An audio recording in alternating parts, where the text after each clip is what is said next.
नमस्कार दोस्तों, स्वागत है आप सभी का आपके अपने जेबीवी क्लासेस पे।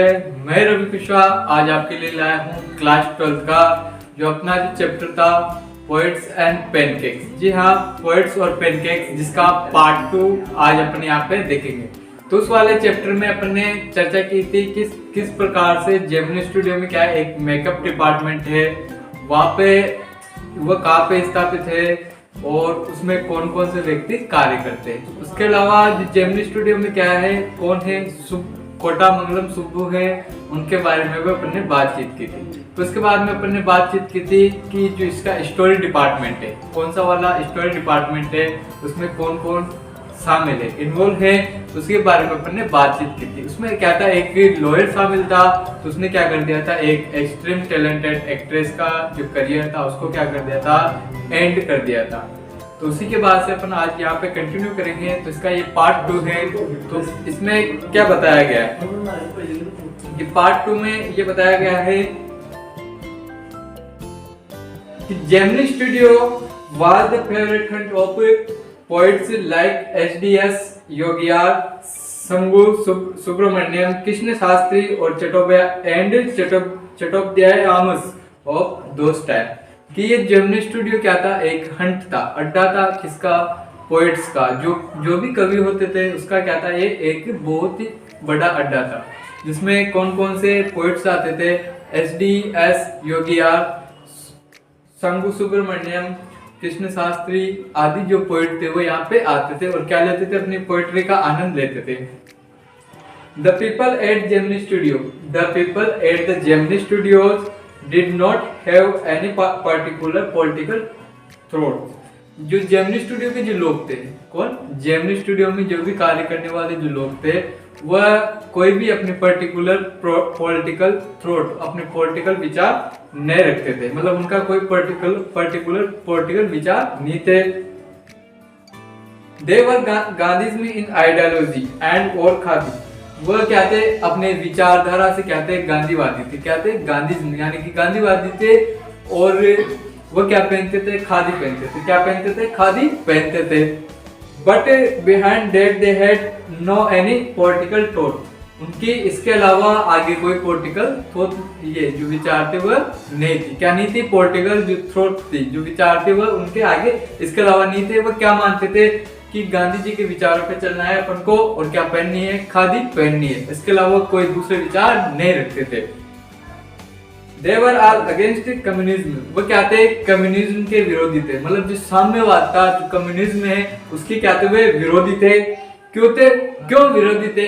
एक जो कम्युनिस्ट व्यक्ति होता है, a communist was and godless man. एक जो कम्युनिस्ट व्यक्ति होता है वो क्या होता है, गॉडलेस मैन होता है। मतलब वो क्या होता है, नास्तिक होता है। वो ईश्वर पर, भगवान पर विश्वास नहीं करता है।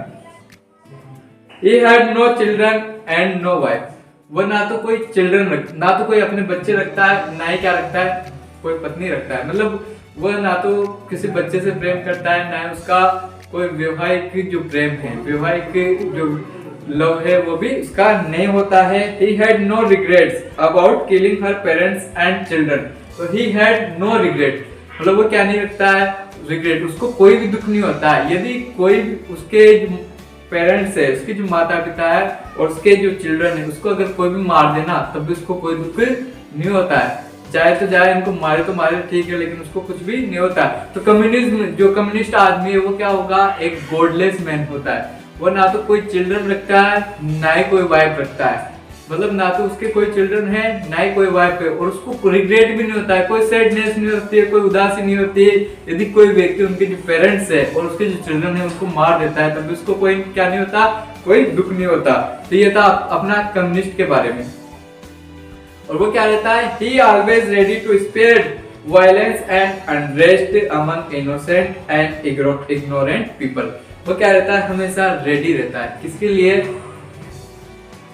Spade violence and unrest. जो भी वायलेंस है, जो हिंसा है, और जो अनरेस्ट है, जो अशांति है, उसको फैलाने के लिए वो क्या रहता है, तैयार रहता है। किसमें फैलाता है, अमंग जो इनोसेंट एंड जो इग्नोरेंट पीपल है। जो इनोसेंट और इग्नोरेंट पीपल है उनमें क्या करता रहता है, वो हमेशा नॉन वायलेंस वायलेंस और अनरेस्ट को फैलाने के लिए हमेशा क्या रहता है, तैयार रहता है। तो ये कौन था? एक कम्युनिस्ट व्यक्ति था। Such nuisance which was prevalent everywhere in South India at that time. जो ऐसी जो न्यूसेंस थी, जो ऐसी जो धारणाएं थी, वो साउथ इंडिया में उस समय जिस टाइम पे ये स्टोरी लिखी गई थी उस समय पर्याप्त थी। मतलब बहुत सारी ऐसी जो धारणाएं थी वो वहां पे सर्वत्र प्रचलित थी, प्रिवेलेंट थी एवरीवेयर। उसके बाद यहाँ पे क्या है, एक आया MRA। क्या है? MRA। अब ये MRA क्या होता है? इसको बोलते हैं मोरल रीआर्मामेंट आर्मी। जी हाँ, मोरल रीआर्मामेंट आर्मी। तो इसको क्या बोलते हैं? MRA। शॉर्ट रूप में क्या बोलते हैं? MRA। तो ये MRA क्या था? It was an army of Frank Bushman in which 200 people of आर्हूज and size of at least 20 nationalist. तो ये क्या थी? एक आर्मी थी किसकी? फ्रैंक जो बुशमैन थे उनकी क्या थी? एक आर्मी थी। इसमें करीब जो 20 देशों के 200 सभी प्रकार के 200 लोग क्या थे इसमें शामिल थे। मतलब ऑल हुज एंड साइज के जो सभी प्रकार के जो लोग थे, मतलब सभी आकार और रंग के लोग क्या थे इसमें शामिल थे। कितने लोग? 200 लोग इसमें शामिल थे। कब कहां से आए थे? कम से कम 20 देशों से तो आए होंगे। तो किसमें? MRA में, जो मोरल रीआर्मामेंट आर्मी है उसमें। तो MRA came in Madras in 1952. It was welcomed by Gemini Studio। जो MRA था, जो मोरल रीआर्मामेंट आर्मी थी फ्रैंक बुशमैन की, ये कब आई? मद्रास में 1952 में आई। यानी कि 1952 में कहाँ पे आई? ये मद्रास में आई। और इसका जो वेलकम है, वेलकम किसने किया? जेमिनी स्टूडियो ने इसका क्या किया? वेलकम किया। यानी कि जो इसका होस्ट था, जो इसका मेजबानी करने वाला था, वो कौन था? जेमिनी स्टूडियो था। कहाँ पे? मद्रास में। MRA presented two plays, first Jotham Valley and second The Forgotten Factor in most professional manner। जो MRA मोरल रीआर्मामेंट आर्मी है, उसने क्या किया? 2 प्ले, 2 नाटक या 2 ड्रामा को उसने क्या किया? प्ले किया। कौन कौन से था? पहला तो फर्स्ट है वो क्या है? जोतम वैली। वो फर्स्ट कौन सा है? जोतम वैली। और सेकंड है द फॉरगेटन फैक्टर। इन दोनों जो प्लेज है, जो दोनों जो नाटक है, इनका इन्होंने प्रोफेशनल मैनर में क्या किया? इसको प्रेजेंट किया। इन्होंने इनको प्लेज किया, लोगों के सामने क्या किया? प्रेजेंट किया। Many shows of these plays were run in Madras। ये जो दोनों जो प्लेस थे, जो दोनों ड्रामा थे, जोतम वैली और the forgotten factor. Jotam valley और जो द फॉरगेटन फैक्टर थे, इनको क्या किया? जो मद्रास में इनके क्या चलाए? बहुत सारे शोज चलाए गए। These plays were soon repeatedly by the citizen of Madras as well as 600 member of Gemini studio. ये जो दोनों जो प्लेस थे, इनको क्या किया गया? जो मद्रास था उसमें क्या किया? बार बार रिपीट किया गया। इनके जो मद्रास के जो सिटीजन थे, जो वहाँ के जो नागरिक थे, साथ ही जेमिनी स्टूडियो के कितने 600 जो मेंबर थे, उन्होंने क्या किया? इसको बार बार रिपीट करके देखा। कौन सी जो प्लेस थे? जोतम वैली और जो द फॉरगेटन फैक्टर को, दोनों क्या किया? बार बार रिपीट करके देखा गया। The message of these place were simple but the sets and custom were first rate. इन जो प्लेस थे, इनका जो मैसेज था, मतलब इनका जो संदेश था, वो क्या था? एकदम सादा एकदम सिंपल था। लेकिन इनके जो सेट और जो कस्टम थे, वो क्या थे? बहुत ही फर्स्ट क्लास थे। मतलब इनका जो संदेश था वो तो एकदम सादा सिंपल था, लेकिन इनका जो कस्टम और जो सेट थे, वो क्या थे? बहुत ही उम्दा किस्म के थे। मतलब फर्स्ट रेट वाले थे। Madras and Tamil drama community were terribly impressed. जो मद्रास और जो तमिल की जो ड्रामा कम्युनिटी थी, वो क्या होगी? इनसे बहुत ही ज्यादा इम्प्रेस्ड, मतलब प्रभावित हुई। For some years, all Tamil plays had a scene of sunrise and sunset with a bare stage, a white background, and a tune played on the flute in the manner of those plays। कि जो वहाँ की जो कई for some years कई कुछ सालों बाद क्या हुआ? जो तमिल प्लेज थे, जो तमिल जो नाटक थे, जो तमिल जो ड्रामा थे, उसमें क्या हो गया? इस जोथम वैली और जो द फॉरगेटन फैक्टर थे, उसकी जो सीन थे, सनराइज और सनसेट की जो सीन थे, उसके अलावा उसमें क्या था? विद अ बेयर स्टेज, एक खाली खाली स्टेज होता था, उसके साथ साथ क्या होता था, व्हाइट बैकग्राउंड, एक व्हाइट बैकग्राउंड होता था, और लास्ट में क्या चलती थी, एक फ्लूट की जो धुन थी वो क्या की जाती थी, बजाई जाती थी। इसको क्या कर लिया इन्हें, जो तमिल जो ड्रामा थे या तमिल प्लेज थे उसमें क्या कर लिया, एडप्ट कर लिया। ये भी क्या करने लगे अब उन दोनों सीनों को, जो भी सीन थे सनराइज और सनसेट के जो सीन थे, इनको इन्होंने क्या कर लिया, एडप्ट कर लिया, अपना लिया।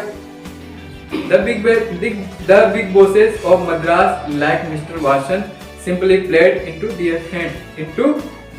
जो ये मद्रास की जो बिग बॉसेस थे, जो बड़े मालिक थे, जैसे कि कौन, मिस्टर वासन की जैसे जो बड़े मालिक थे, मतलब स्टूडियो के जो बड़े बड़े बॉस थे, उन्होंने क्या किया, इस एमआरए को अपने हाथों द्वारा इसको चलाया। However, their thoughts and action remain unaffected from the MRA. उनके जो थॉट्स थे, उनके जो विचार थे और उनके जो एक्शन थे, जो कार्य थे, वो एमआरए से क्या थे, अनअफेक्टेड, अप्रभावित रहे। क्या रहे, अप्रभावित रहे, वो किसी प्रकार से उनसे प्रभावित नहीं हुए। The staff of Gemini Studio had a nice time hosting 200 people of arcues and size of at least 20 nationalities. जो जेमिनी स्टूडियो का जो स्टाफ था उसको क्या हुआ, बहुत ही जो अच्छा टाइम का, नाइस टाइम को होस्ट करने का मौका मिला। नाइस टाइम को होस्ट करने का मौका कैसे मिला कि जो जेएमआरए की जो आर्मी थी, मॉरल रीआर्मामेंट आर्मी थी, इसमें कितने लोग थे, 20 देशों के 2000 लोग, सभी प्रकार के 2000 लोग, 200 लोग थे। उनको क्या करे, इन्होंने होस्ट किया, तो उसका इनको बहुत अच्छा टाइम मिला। उनको होस्ट करने का क्या मिला, बहुत अच्छा टाइम मिला। अब ये तो होगी मॉरल रीआर्मामेंट की बात। इसके बाद क्या हुआ कि a few months later the telephone line of big bosses of Madras and Mr. Vasan, the boss of the Gemini Studio, rang again.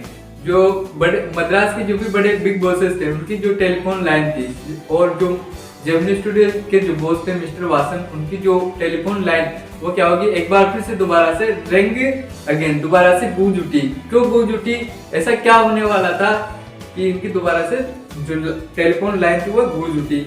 At this time, an English poet was to come as a visitor. The general staff at Gemini Studio would know only of Wordsworth and Tennyson. At this time, इस बार कौन आने वाले थे, visitor के रूप में कौन आने वाले थे, एक इंग्लिश पोइट आने वाले थे। कौन आने वाले थे, इंग्लिश पोइट आने वाले थे।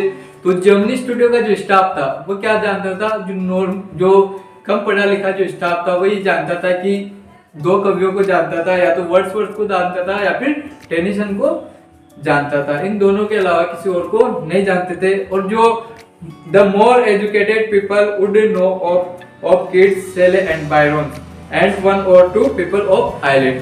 और जो थोड़ा सा ज्यादा पढ़ा लिखा था, जो मोर एजुकेटेड जो स्टाफ था, वो जो लोग थे वो किसको जानते थे, या तो किट्स को जानते थे, या शेले को जानते थे, या फिर बायरन को जानते थे, या फिर मुश्किल से 1 or 2 people of एलेट, और एक या दो आदमी किसको जानते थे, एलेट को जानते होंगे।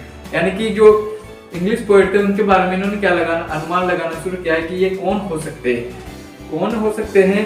तो इन्होंने क्या लगाया, दिमाग लगाया कि कुछ ने तो बोला कि ये वर्ड्सवर्थ और टेनिसन होंगे, जो कम पढ़े लिखे थे, मतलब जिनको कम नॉलेज थी इंग्लिश लिटरेचर की। दूसरे जो थोड़े से ज्यादा पढ़े लिखे थे, उन्होंने किनका अनुमान लगाया, किनका गेस लगाया कि ये कौन हो सकते हैं, या तो किट्स हो सकते हैं, या शेले हो सकते हैं, या फिर बायरन हो सकते हैं।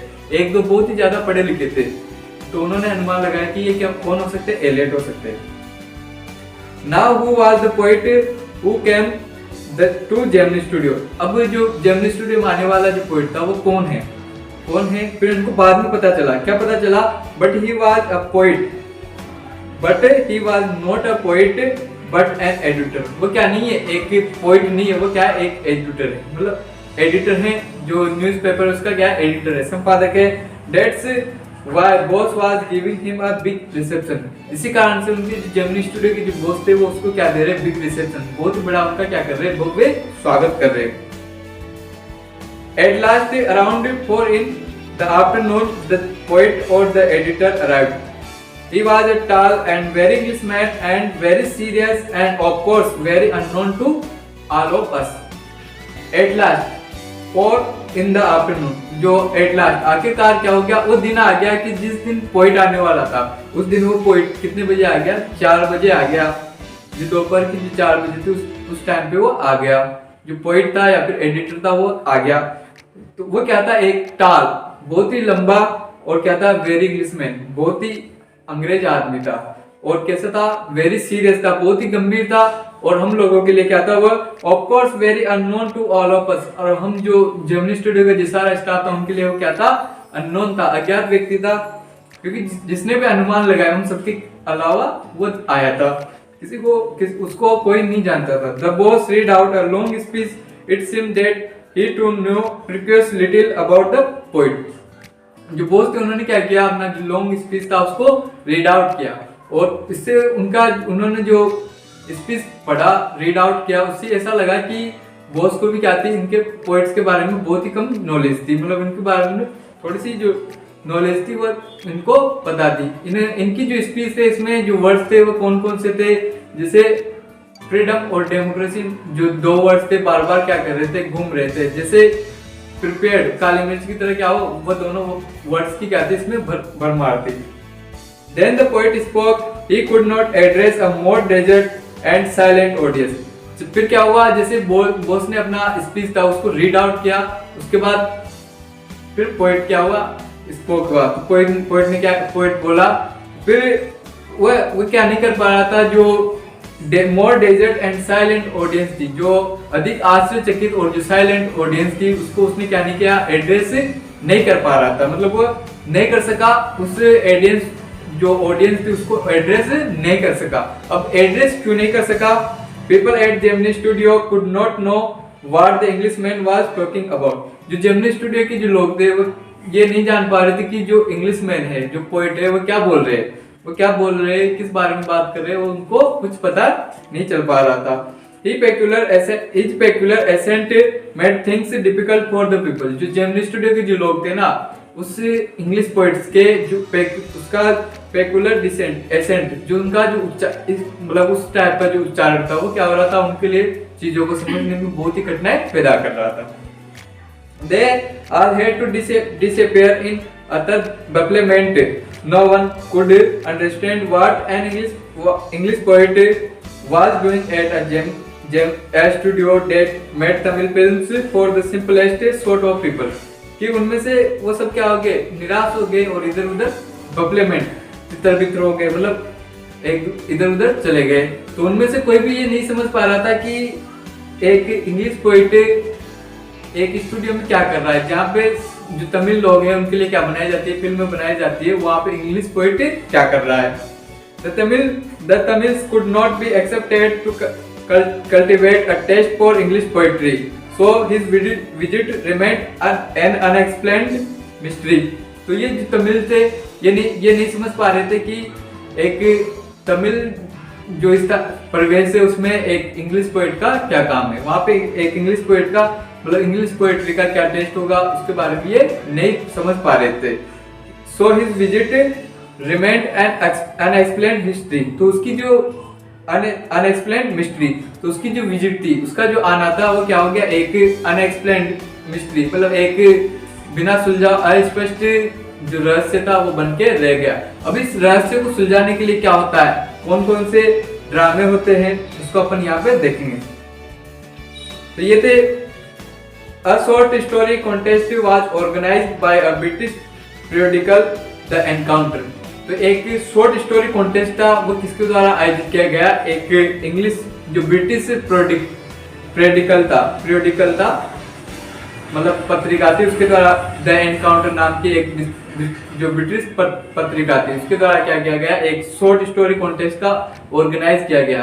अब उसमें क्या करना था, उसमें the editor want to send an entry, editor को भी क्या इच्छा हुई कि वो क्या करे, उसमें पार्टिसिपेट करे, उसके लिए वो क्या करना चाहता था, एंट्री लेना चाहता था। He went to British Council Library where he found the copies of the encounter। इसके लिए वो कहाँ पे गया, ब्रिटिश जो काउंसिल जो लाइब्रेरी थी उसमें गया, और वहाँ पे उसने क्या मिली, उसको द एनकाउंटर की जो कॉपीज थी उसको वहाँ पे मिली। When he read the name of the editor, he knew who the English visitor was when the writer was writing down the address of that poet। When he read the name of the editor, जब उसने उस editor का नाम पढ़ा, the encounter जो periodical था उसके editor का नाम पढ़ा, तो he knew who the English visitor, तब वो जान चुके थे कि जेमिनी स्टूडियो में जो आने वाले जो पोइट थे, जो विजिटर थे, वो कौन है। वो थे उस द एनकाउंटर के कौन थे, एडिटर थे। उनका नाम क्या था अभी आगे आएगा। when the writer was writing down the address of dead poet, जब राइटर थे वो उस पोइट का एड्रेस लिख रहे थे जो वहां पे आया था, जेमिनी स्टूडियो में आया था, तब उनके दिमाग में क्या चल रहा था।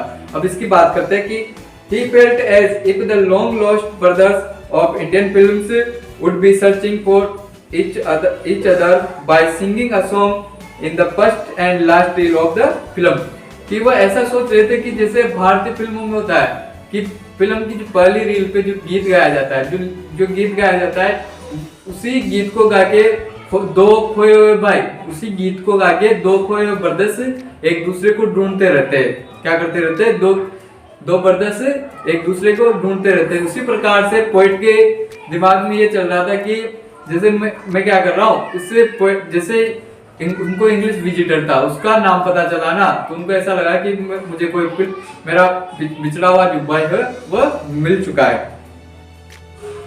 He come to know that the visitor was the editor of the encounter and his name was Stephen Spender. He come to know, वह जान चुका था, क्या जान चुका था, that the visitor was the editor of the encounter and his name was Stephen Spender. वह कौन था कि जो आने वाला जो एडिटर था वो किसका एडिटर था, द एनकाउंटर का एडिटर था, और उसका नाम क्या था, स्टीफन स्पेंडर। क्या था, स्टीफन स्पेंडर उसका नाम था। जो जेमिनी स्टूडियो में जो मिस्ट्री बन के रह गया था वो पोइट कौन था, स्टीफन स्पेंडर था। कौन था, Stephen Spender. The God That Failed was the collection of 6 essays by 6 men: Andre Gide, Richard Wright, Ignazio Silon, Arthur Koester, Louis Fisher and Stephen Spender of letters including Spender। तो ये इन्होंने 6 writer थे, इन्होंने क्या लिखे, 6 ऐसे लिखे। The God That Failed was the collection of 6 essays। जो The God That Failed इस नाम से एक कलेक्शन था, एक बुक थी, उसमें कितने ऐसे थे, 6 ऐसे थे। जो किसने लिखे थे, 6 राइटर थे उन्होंने लिखे थे। उनमें क्या था, जो 6 राइटर थे उनमें से कौन थे, ये स्टीफन स्पेंडर भी उनमें से एक थे। These essays describe separately their journey into communism and their delusional return mystery was solved। उनके जो ऐसे था उसमें सेपरेटली डिस्क्राइब किया गया था कि उनकी जो कम्युनिज्म की जो जर्नी थी उसके बारे में डिस्क्राइब किया गया था, और उनकी जो रिटर्न की जो मिस्ट्री थी उसके बारे में भी इन्होंने क्या किया था, डिस्कस किया गया था। उसमें लिखा गया था, और उसकी जो मिस्ट्री थी वो क्या होगी, उनके वापस से जो फेल्ड, मतलब जैसे वो एक गॉड की तरफ गए और फिर वहां से वो निराश लौटे ना, उनकी जो कहानी थी उसको इसमें डिस्क्राइब, मतलब इस मिस्ट्री को क्या किया गया, सोल्व आउट किया गया था। तो ये था आपका the poets and the pancakes नाम का जो चैप्टर था आपका, ये था। आई होप आपको जो चैप्टर है वो समझ में आया होगा। तो आप वीडियो को लाइक करेंगे और चैनल पर नए हैं तो चैनल को सब्सक्राइब जरूर करेंगे। Thank you.